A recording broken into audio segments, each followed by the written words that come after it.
welcome. Thank you.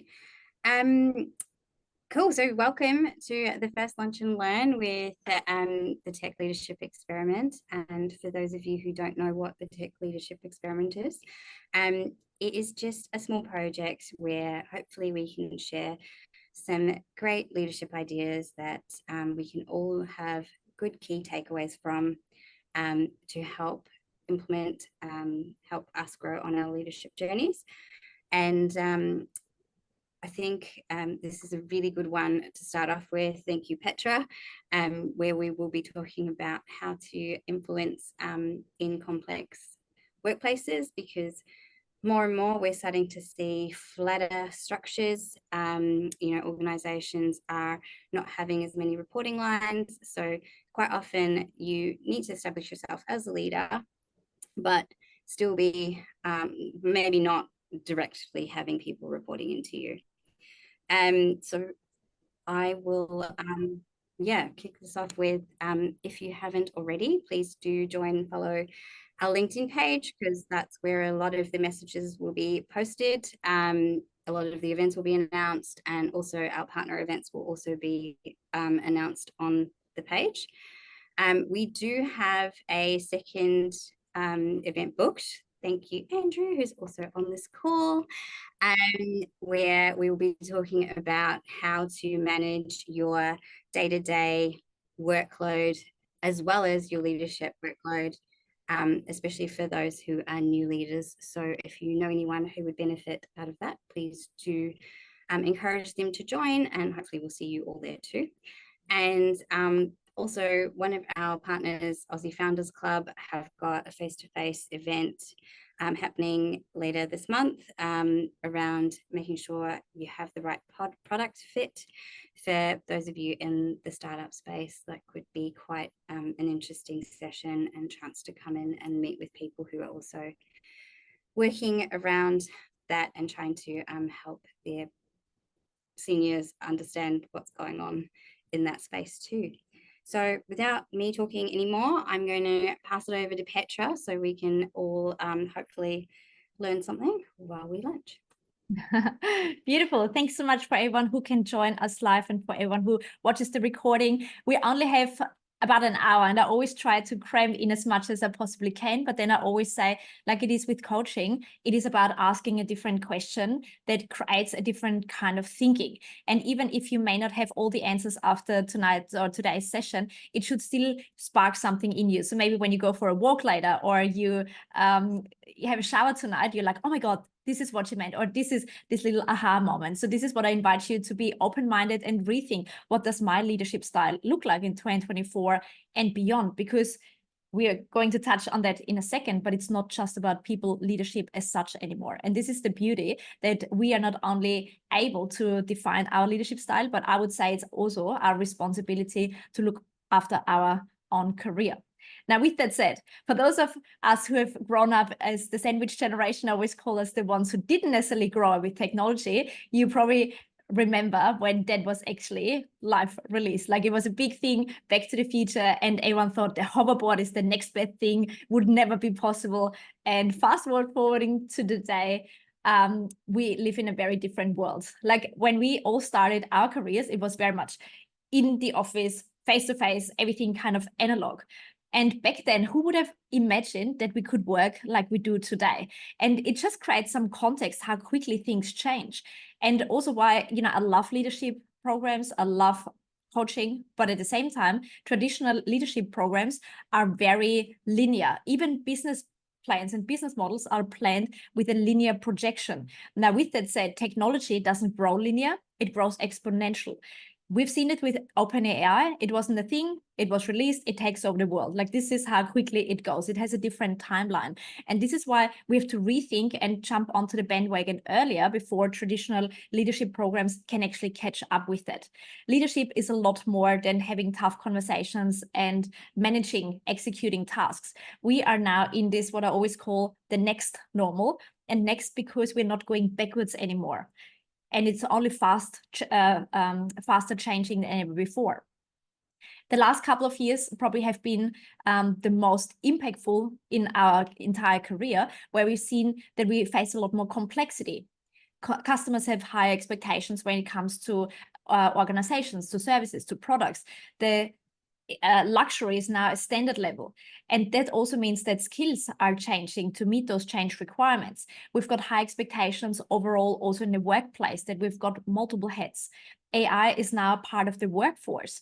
And also when we talk about the future of leadership, it's not just about what does that look like, me leading people, but also how could it look like if an AI or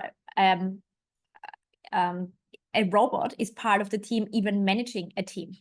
So we have to rethink what could be the case. Does it happen tomorrow? Probably not. But is it completely impossible? No, it's not impossible either. And this is the power and the beauty of people, that we can actually reimagine what the future looks like and have a vision. Anyway, what we are facing is no longer the career ladder that we probably grew up with. We went to uni, worked our way up, got the promotion, got the high-paying senior role, then we retired and we died. Or we maybe had a couple of years in between, but pretty much that was our story. And now we are like this. We're going back and forth and up and down. There's no career ladder as such that we can just climb up. And according to the World Economic Forum, we are seeing quite a different landscape in the next few years. So many jobs are getting replaced. Now, it shouldn't alarm anyone, because on the other hand, so many jobs are also getting created. If you had a look on LinkedIn jobs lately, you will see prompt engineers, AI-supported content writers. These are now roles. They didn't exist 6 months ago, but now they are quite embraced already. I also teach as my paid hobby, I always say that, at a few universities and TAFEs. Last year, everyone was against it. Do not touch ChatGPT. Last week, we got the policy update. We are encouraging OpenAI, and these are our preferred providers. So all of a sudden, even very archaic organizations actually embrace AI. So that's an alarm bell. It should mean that we should actually embrace it.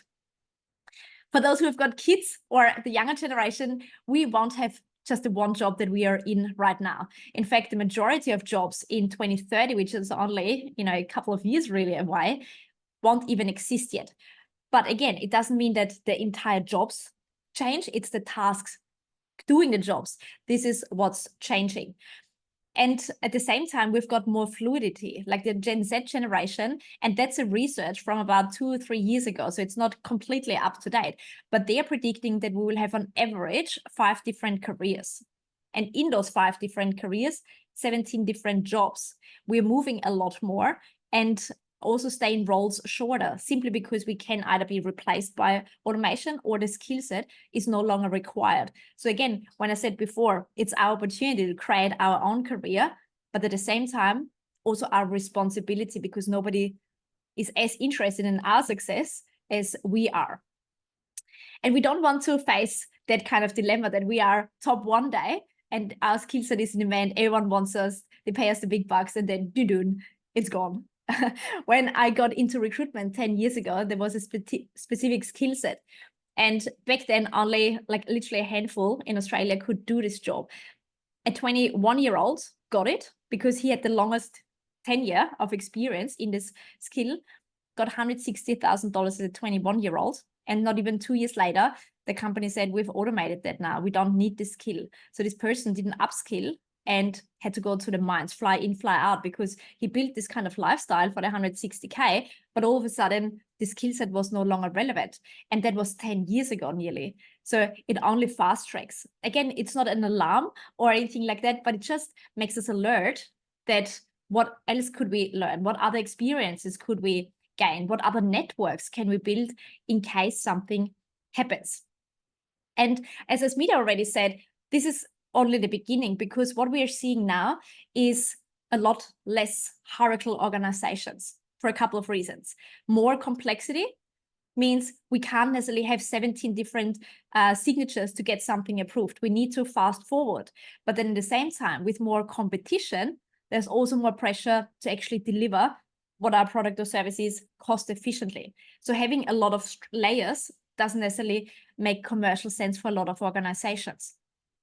And we've also seen a shift now from leadership style to meet those changed organizational setups from this very archaic command and control, I tell you because I want you to tell you leadership style, to a vertical network of teams, meaning probably when we all started our careers, we were very much in our own department. We work with the marketing team, we work with the tech team, we work with the finance team.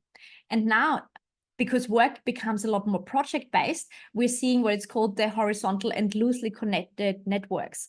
So meaning we've got a marketer, we've got a finance person, we've got a developer, a data engineer, and so forth. So we've got different skill set as part of a project team. And that means there is not the one person who is more senior and with that has the say against others. So we have to rethink how we actually lead, how we influence, how we make things happen. And then from zooming out kind of picture, we're seeing this shift from very much the mass production where we just fit into one of the wheels and then moved on to the knowledge economy. Now we've got so much access to information that knowledge as such is not the point of differentiation.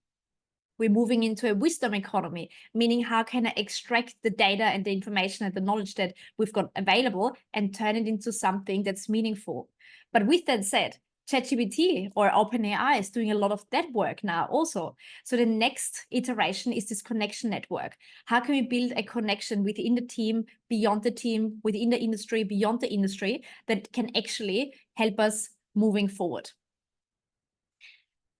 So what does it mean? I quickly check also the chat that I can jump in. If there's any questions, Asmita, can you keep an eye out on the chat? Because I know when I talk, there is no stopping me. So I need a hard stop and then I'll stop.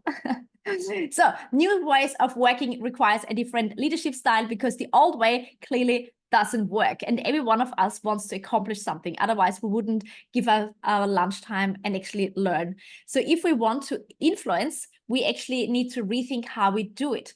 Influence is leadership, but leadership doesn't mean just the people management side of things. Like this is how we grew up in this very hierarchical and traditional way of career development, but not people management is not for everyone. And this is probably the allowance or the permission slip for you to rethink what is my leadership style? How do I want to show up and want to be remembered as? When I started in my career, the one and only goal was I want to lead the biggest team there possibly could be. And then I had the first person to report to me, then the first 4 people. And it grew and grew, and I hated every second. I thought initially because I was just really bad and I had not got any experience, this is why I don't like it. And then after 3 years, after 5 years, I did not like it at all. And I saw it as a failure because I thought leadership is leading people. And if you can't do it, where are you progressing? I would say nowadays, because of this different landscape, we've got a lot more opportunities. Some people are really good with getting results in projects. So we can be a project leader and being responsible for results rather than for the people side of things. But we can also be a change leader, which is different to projects. How can I think around the corner and see what 2-3 steps ahead might look like? How could I take people on this journey without being into the trenches onto project management? But then another way how we can lead, and this is my preferred one, is thoughts and ideas. So how can we reimagine what the future might look like? How can we research? How can we find new common ground, package our own IP, and then share it? May it be through a commercial offer, could be keynotes, it could be coaching, it could be online courses, but it could also be as a consulting offer. It could also be as the poster child for an organization. Like if you think of Dominic Price, he's kind of the poster child for Atlassian. He doesn't have people reporting to him. He also doesn't look after projects as such or change, but he very much represents thoughts for the organization. It's all about future of work. And that is connected with Atlassian. So what can we do to create value that is beyond the traditional job description, but also fits with our personality and with our interests? Now, the question is, and always has been, how can I progress in my career? And I would say 2020 was this really turning point where the conversation slightly changed. How can I progress in my career when I'm not in the office, when I don't have the visibility, when I don't have to get to have those water cooler conversations? So, and also, how can I progress when I don't want to lead a team? Because I might realize people leadership is not for me. And this led me into the research of the book and also the framework, The Trusted Authority. And what I found out by interviewing hundreds of people, but also working with hundreds of people, is there is a massive difference between somebody who is really good at what they do and somebody who gets recognized for what they do in a way that builds a lot more authority and relationships. An expert knows a lot. They've got the credentials, the years of experience. You tell them a problem, they solve it, and that's awesome. But if we want to actually stand out and be recognized for the knowledge that we've got and not hope for somebody to tap us on the shoulder, we need to make this transition. And we're talking about how we can actually do that today, because this in the end is what leadership is all about on our terms. This is always for our visual learners. Experts is very distorted knowledge. I know this here. I've got this skill there. I've got this credential here. But where the rubber hits the road is when we can actually make sense out of it, when we connect the dots and create new value for others. So coming back to the question, how can I actually build influence? How can I build my leadership brand? And the short answer is through trust. Because nowadays we see that credibility, so how much we know, is only a currency of knowledge. But since we've got more access to AI and information overall, it's not the one and only deciding factor anymore, but trust is the currency of influence, whether we've got the title or not. And that's a great opportunity for us, that we can actually make things happen because people choose to follow us and they don't have to follow us because we've got the title. And that has a lot more impact on teams anyway, if I'm not forced and I can't actually stand this person and I don't even trust them that they are good enough, but I want to. Okay, let's go into the more practical steps. How do we do it? Now we know what is required, but how do we do it? There are 3 distinct pillars, and I condensed it in a very top level steps that we need to take, because otherwise we're here in May still, and we still haven't quite finished. But to give you an idea what it actually takes, firstly, we need to build capabilities, and that's different to credentials. It's one part, but I'll come back to that, because in the end, we can't expect anyone to trust us if we don't trust our own capability and ability to perform something. So it all starts here, but it doesn't finish there. And most people and professions, they stop here because it's their safety zone, it's their comfort zone. I'm really good at skill, profession, industry, you name it, but putting myself out there, building a network, not quite sure. I'll do another degree. It'll get me somewhere. And unfortunately, that's no longer the case. Capability, one pillar. Building credibility. Why are you qualified to talk about the topic? Another pillar. And the last component is visibility. If we are not seen by the right people, we can't be considered. And we're seeing, I always say, it's not physically seeing, but it could be through social media posts. It could be word out of mouth. What it is, it's top of mind. And this is exactly what a brand is all about. When you say, oh my God, I'm hungry, what do I want? The top of mind brand that is most relevant to your values, to your current state, comes to mind. And this is exactly what you want to be known as. When a project comes up that you are really interested in, or your skill set is perfect for, your name should come up in a conversation. And this is so important nowadays because more and more decisions are happening without us being actually in the room. As Mida probably can vouch for that as a recruiter, you are stalking people. Professional researching, but it's stalking. We are looking these people up. Where are they? Who are they with? Have they posted something? And not being able to see them, you know, we're thinking, what do they have to hide? Probably nothing, but this is how quickly we make a decision about somebody. The good thing is that we are very much in control over the story that we are telling. So let's start with the first component. How can we actually define our capabilities so that we are not restricted to the 20 years of experience, the 2 degrees, the 2 awards, whatever that might be? Nowadays, we have to rethink what value creation actually looks like. Like only a few years ago, if you think about it, we had to wait. And again, for the older generation amongst us, we had to wait for the next business day to call somebody and make a reservation. Nowadays, if we can't jump in at 11 o'clock at night and make a reservation for tomorrow, we're already disappointed and off to the next. And the same happens with skill set. Simply saying, I've got 20 years experience and a degree. It's like, okay. And what should I do with that? Plus, you can still be the best at what you do. But how often have we actually gotten the tap on the shoulder for getting recognized for it? And although this is now more relevant than ever before, simply because we also live in those hybrid environments, it actually is nothing new.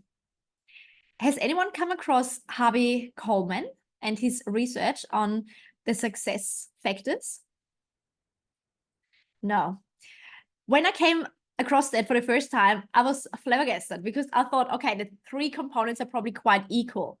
Anyway, what he found out is that 10% of your success is contributed to your performance, meaning how good you are. That's 10%, that's it. That's not much in the grand scheme of things. 30% comes down to the perception, and this is where we talk about brand. And then a whopping 60% comes down to your visibility, meaning, are you visible? Are you in people's mind when an opportunity comes up? And if we don't have this opportunity to constantly have those water cooler conversations or walk around or present in a meeting, we're probably gonna miss out on things.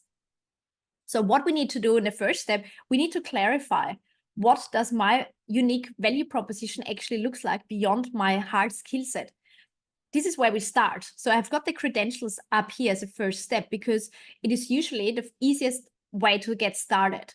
You would say, I've got a bachelor in telecommunications, but then you take it a step further. What did I learn there? Attention to detail, reverse engineering, finding a problem, being able to make the complex simple. Those kind of skills, these are transferable skills into other industries or professions. But then again, we want to take it a step further. We can't necessarily compete with what we do because there's so much out there. But the way how we do it, this is very much unique to us. And this is where our characteristics, our personality comes in. And people are responding to different personalities in a different way. You know, Asmita and I can say exactly the same thing. And you would say, Petra, I can't stand your accent. I don't want to listen to you. But Asmita says the same thing. And you would be like in awe, and vice versa. There's nothing right or wrong, but being able to use our personality to attract the right people and put ourselves into those right environments, that makes all the difference. But we've got a third step, and this is the most important one for our decision maker. So based on your professional background, the experience, education, and expertise, plus your personality, what kind of outcomes can you perform? When I say I've got 20 years experience in marketing and a degree, okay, right, whatever that means. But when I say my specialization is working with early stage startups and help them to build a go-to-market strategy that they're profitable within 6 months, and I've got this track record, now this shows me that you're a go-getter, you're very hands-on because early stage, like how specific can we be with the results that we can achieve? Because that creates a lot more confidence also in yourself about your capabilities. And people who don't necessarily have your technical background and education, they understand that. But when I throw all the technical jargon at you and you've got no idea because you've never studied or been exposed to that kind of environment, you think, I don't know what you're talking about, and probably don't care either. So what I always put in there is this visual, because every skill that we learn throughout the years, every role that we have, every experience that we have is valuable by itself, like a train station. But when you think about train stations where the rubber hits the road, where really a lot of value is created, where they all come together and there's the station that we can then change to the next line. And this is what you want to think about your own background. Maybe you've got quite a diverse history with the jobs and industries and professions you've had. How can you find the connecting dots that actually make sense of that? What are the patterns from the different industries or professions that we've been in? Maybe it is super fast paced, so you are on top of things. Maybe it is heavily regulated. You know how to navigate through red tape. Maybe it is highly complex, like finance. You know how to make the complex simple to understand. Like, what are the commonalities and how can we communicate it in a way that makes sense to others? Okay, quickly checking the time. We are good to go. We've got about 10-15 minutes, and then I want to open up the forum. So if you've got any questions, if you write down your notes, this is your time. We definitely have time for a Q&A. First step, capability. What can I do based on my background with my characteristics, the results that I've achieved so far? What do I want to be known for? But now it comes to actually being able to communicate it. So we want to go from just a transaction, I've got this experience, I've got this background, I've got this certification, to what does it mean? And maybe you've had this kind of experience before, that you went to a networking event and somebody introduced themselves and told you what they are doing. And you're like, whatever, I have got no idea. It's so foreign. You throw all the jargon at me. I feel silly, so I don't like you. This is, again, how quickly we are making decisions. So we don't want to be the best and it's all about us. We want to find a commonality to make it relevant what we can do for our decision maker. And especially since we're the tech experiment, a lot of us are in the digital tech space. Our decision makers, we're usually dealing with commercial decision makers who don't necessarily have the background. So instead of focusing on what I have and know, how can I make it easy for others to understand? So also, one of those leadership skills especially is not being hands-on and doing the doing, but it's about being able to meet people where they are at, depending on their level of seniority, depending on their background. How can I empathize with them? How can I speak their language? How can I become an economy of one? And I want to demonstrate that with a few examples because it always makes it so much easier to understand what I actually mean with this translation.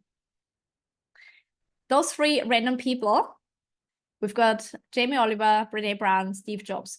What do they have in common?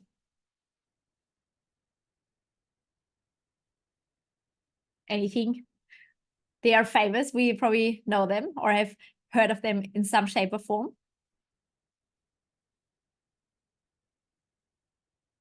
They all have O's in the surname. Good pickup. Rich as heck, around the same age, risk takers. Yep, they're all correct. They're all correct. But what they have done, which is why they are famous and rich and popular, is they have become the translator of their background in a way that resonates with us. And I always say, once you see it, you can't unsee it. And it literally applies to every industry, to every profession, to everyone who is famous. Jamie Oliver, his background, professional background, is a gourmet chef. He used to be a Michelin star chef. But if you think about it, also when you're a foodie, and Melbourne is clearly the foodie place to be, how many Michelin star chefs do you know by name? I can't think of one, even though I like to go out, but it's not something that I usually associate with anything. Like, it's nice to go there and so forth. But Jamie Oliver has taken this next step. He's connected his professional background with a personal value, and this is family. So he's connected two worlds that already existed in different shapes and forms, gourmet cuisine and family cooking, and connected them into one. So everything, how he portrays himself, his brand, is exactly saying that without him having to say things. He always wears his checkered shirts. He cooks with his fingers because this is what we do at home. He cleans his fingers in his checkered shirt because this is, again, what we do at home. So he lives and breathes this kind of positioning. He doesn't have to say it. Different example, Brené Brown. She is known for shame and vulnerability. And I think her TED Talk is the second or third highest watched TED Talk ever. Like, quite famous. Anyway, she started as an academic, and she was a very renowned researcher already on all things shame and vulnerability. She's a psychologist by trade. And again, she could have left it there and working on her academic career. But what she has done is she has translated her academic insights from the research into business knowledge and into business language. So business leaders all over the world use her insights to apply that on their leadership style. But if you would only read her thesis and her research paper, have you ever read an academic paper, you can't understand a thing because everything is so methodological. That's a hard word to say. Very academically laid out. That's an easier word to say. And then the last example, Robert Cialdini. He's the only one, even though influence, he's known as the godfather of influence, has been around since we are alive. It has always been a case. But he was the first one who distilled that there are only 6 laws of influence. With that said, he's introduced the 7th law last year, thanks to technology.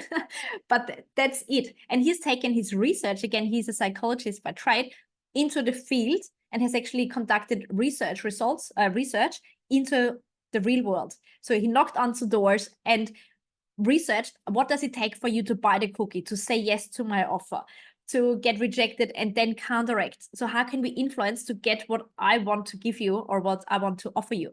So he's known for those things. He's translated his research insights into a book. Initially, and get this, marketers ruin everything, initially to protect the consumers, because once you know what tricks you, you can counteract it. Now, with that said, all the marketers are now using it for marketing purposes, how we can influence people. Very interesting.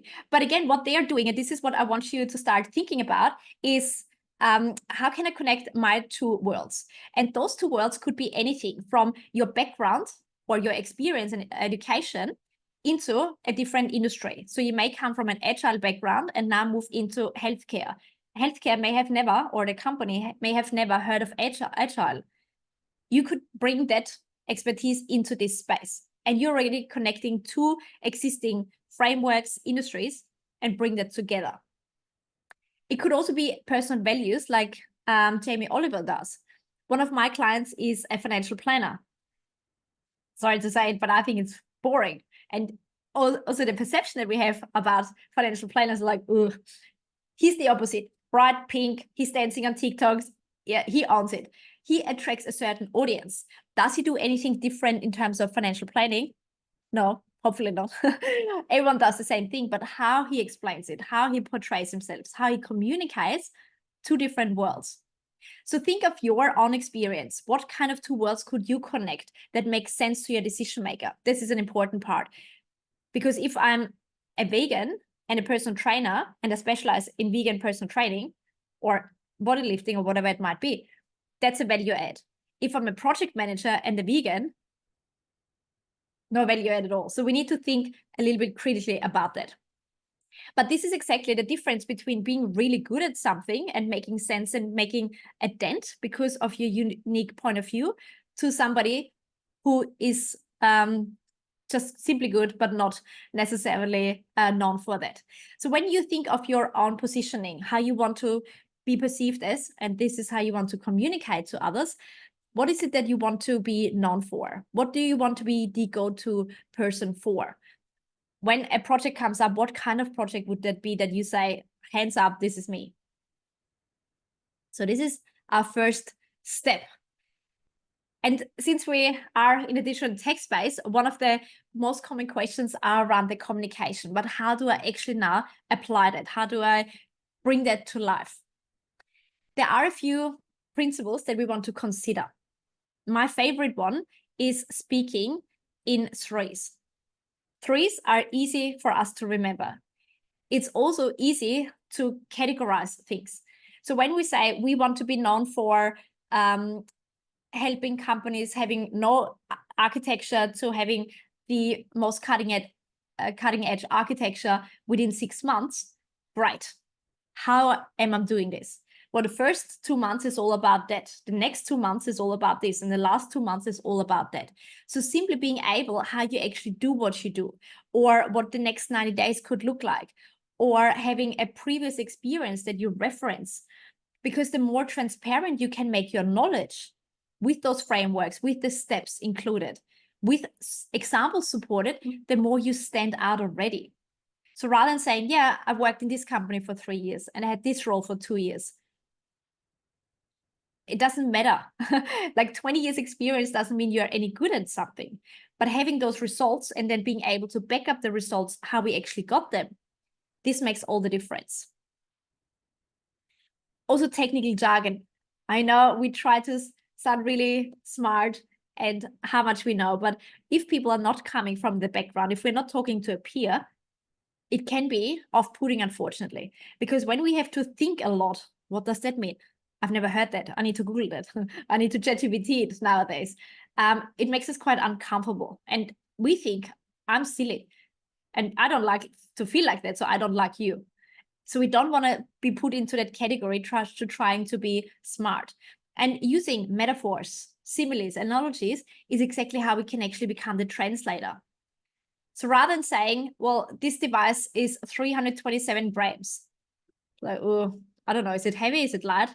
But if you would say it's like a chubby hamster, that's kind of weight. Everyone's got an image of what a chubby hamster would look like. Plus, it's an image, so it also evokes emotions. And emotions is what we actually makes us remember things or people or facts or figures. So what kind of language can you use, your branded language, that makes you unique? Maybe you've come from an engineering background and also from, or a data and an economist background. How can we become a data economist, creating those two worlds and created branded language around it? So what can we do to stand out by using already what we have? We're not having smoke and mirrors around it. We still focus on what we already have and can support with claims and stories, but then creating our economy of one with branded language and with a unique positioning. Okay, the last point, and then I hand it over for the Q&A, is, as I said before, we've now moved into, from the knowledge economy and wisdom economy to the connection and relationship economy. And this is where probably the biggest mistake happens with very smart people. They are focusing here. They build their competencies. They get smarter. They get more credentials. They go back to uni, get another degree. But again, nobody knows of them. The transition we want to make is we want to have high competence because we're not pretending anything, but at the same time, we are also able to communicate and we are visible for our knowledge. And in the end, this is probably why we're here. If we want to be known by 3 people and influence only them, we couldn't be bothered showing up. But we probably want to make a bigger impact and have more influence over others. And how can we do it? Exactly by what we do right now. Because networking equals working. I always hear from people, I'm so busy, I can't do anything. I'm like, no, it's actually part of your job, especially when you become more senior. Your job is to build a network of peers, of industry leaders, of future talents, of suppliers, of customers. If you don't build your own little funnel for different skills and peers, even to ask, you're going to be alone very quickly and you're going to get stuck with not having the answer because you can't ask anyone either very, very quickly. How do we do it? Again, I want to be as practical as we possibly can be. So I divided into 2 kind of categories. If we are in an organization and or industry, we obviously want to start there. Not just the team, simply because we're now working in the horizontal and loosely connected networks. We also build relationships with connected teams and departments, because if we have to ask them for a favor or want to ask them for a question or have to prioritize something for our advantage, they need to be on our side. But then at the same time, we also want to make connections with leaders and from other departments. A very practical example that I've always done, and I still advise all of my clients to do, is running lunch and learn sessions beyond your job description, like Asmita is doing in her own time on top of what she's doing. Because what you do is you step up also when it's a virtual stage and you're curating knowledge, you're curating networks, you are building relationships. And when people are having conversations, how do you know, why are you here? How do you know Asmita? Everyone thinks of Asmita as top of mind. And this is exactly what we can achieve also with our own organization. When I was just interested in personal branding and had no idea how to actually do it, I simply looked on LinkedIn, who has experience with personal branding, put in the keywords, asked them to come when I was still in a corporate role, to come to speak to my team. And then the team was raving about it. So I got bigger and invited the entire organization. And guess what? In a second, you can send out an invite and organize something beyond your role, you are getting in front of leaders and executives and boards simply by showing up, by landing in their inbox, by other people talking about the event. So this is one way how we can actually build a network passively and through others. But then on the other hand, we don't want to get stuck there, because something can happen in the organization. We can get a bad boss. Industry is no longer existing, whatever it might be. So we also want to build an external network. Attending sessions like that, very recommended. Check out who is here and then connect with them on LinkedIn straight away. And share one takeout from today's training. What did you learn? What are you doing? Hold yourself accountable. That's a perfect opportunity from not knowing somebody to actually becoming buddies, because we have got common ground. We both attended the masterclass, so hold each other accountable. But again, it takes accountability to actually do this first step. And when you say, oh yeah, I'll do it tomorrow. Tomorrow usually doesn't come, or we forget about it. And the last point that I make, how we can also start building networks other than going to network events, is to showing up and building your own social proof. Social media content creation. LinkedIn is obviously my preferred platform, but it doesn't have to be. It might be that it is TikTok for you, or Instagram, or wherever it might be. Not only do you build your own social proof that you've got some content around your authority position, but you also stand out from, if we have to choose between two candidates, and from somebody I can't hear or see anything, to somebody who's got some track record, who's got some influence over an audience, I would always take them, because there's a lot more social proof and predictability there. But also pitching yourself, especially when you want to get into the more senior roles, pitching yourself to be part of a panel. Not even a full-blown standalone keynote or workshop yourself, but it could simply be a panel of 3 people. And if you do a 1-hour panel discussion, you speak on average 8 to 12 minutes. I ran panels for, and Asmita has attended many of them, and we organized a lot of them together, hundreds of them. And one person, because there's a lot more interaction, then we've got questions. You only speak for a short amount of time, but it gets you over the fear of public speaking. It builds your brand. Your name is out there. That's another opportunity. And as I said at the beginning, I just word vomit and idea vomit on you at the moment. And if you take one thing away to implement it, it makes already all the difference. But at the same time, we also want to build a bit of a roadmap. What else can we do? How else can we build influence? What are more advanced versions once I feel comfortable with being on a panel? How can I now do my own workshop? Maybe in my own team first. And then I move into a meetup group, for example. And of course, lastly, any kind of industry publications. Like if you go onto Hero, Help a Reporter Out, or Source Bottle, those journalists and those publications, they're always looking for contributors. And it could be literally completely varied topics, from do you have a garden and planting herbs?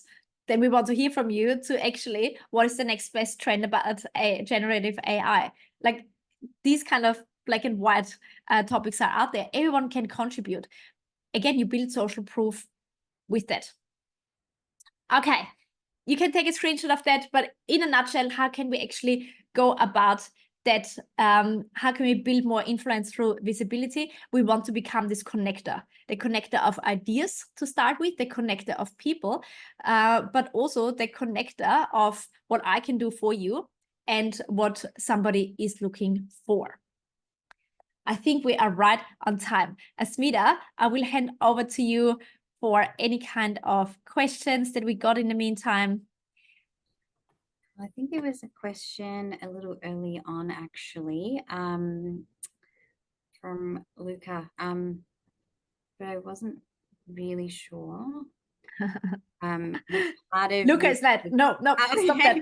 He's out. Sure which part of it was applying to. Okay, easy. Outside of that, there hasn't been too many questions, so hopefully, if anyone has any, please just feel free, unmute yourself, and we'll try and answer them. But while everyone does that, look, thank you so much, Petra, for your time and running us through all of this. There have been a couple of ideas that I've noted down, and I'm quite excited to get implementing on as well. I'll probably pop up a post just summarizing my suggestions, or what my takeaways were later this afternoon. And so if anyone isn't quite confident to do that themselves, even just feel free to like that, and hopefully that will give you some visibility and on the platform on LinkedIn or something.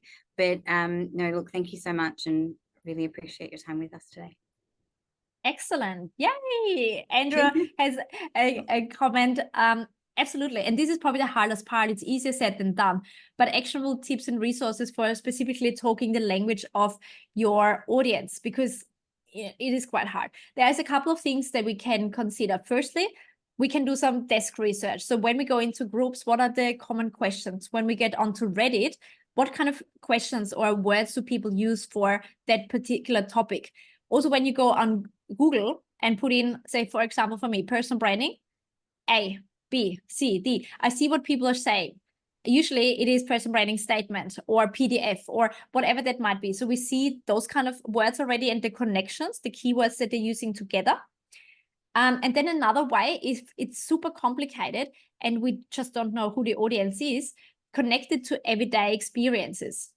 So you know how you come home after a long day, you're exhausted, you're really hungry, and you just want to put your feet up and chill on the couch. Everyone's got an idea. It's like, oh, yes. And the feeling connected with it, because this is what we want to do. The chubby hamster, everyone's got an idea of what a chubby hamster looks like. You know, it's not the dish, but it's like salt and pepper. It makes all the difference to the dish. This is how we could explain very technical components, especially when I talk to non-technical people. What kind of experiences can I draw upon and turn it into my own language? That was a long answer. Oh, good. Has anyone got any other questions? Yeah, Andrew, did you want to do a quick talk about the next session that you're going to be hosting for us? Sure, completely impromptu. Thanks, Petra. I enjoyed that. Yeah, I'll be talking next time about balancing and juggling how you move between both leadership responsibilities and individual contributor responsibilities, because it can get kind of hard when you go through that transition. You've been somebody who's a knowledge expert, you kind of know a lot of things, you're working on day to day, kind of doing the do, and you've now got to do that and also do all of this new leadership management-y stuff. So I'll be talking about how the fact that you shouldn't just split your week 50-50, which, you know, is a really bad thing to do. You should really be thinking more about the impact that those things have on your team and your business and your customers, and how you use that decision of impact to kind of go, if I have limited leadership time, this is the stuff I should be focused on. Yeah, it's going to be great. So if anybody, I will send the registration link out for this after this. But look, thank you everyone so much for your time. We will be sending out the recording, and hopefully, if there's anything else, please just come back to me, and we will try and get that information out to you as well. Amazing. Thanks so much for organizing, Asmita. First lunch and learn done.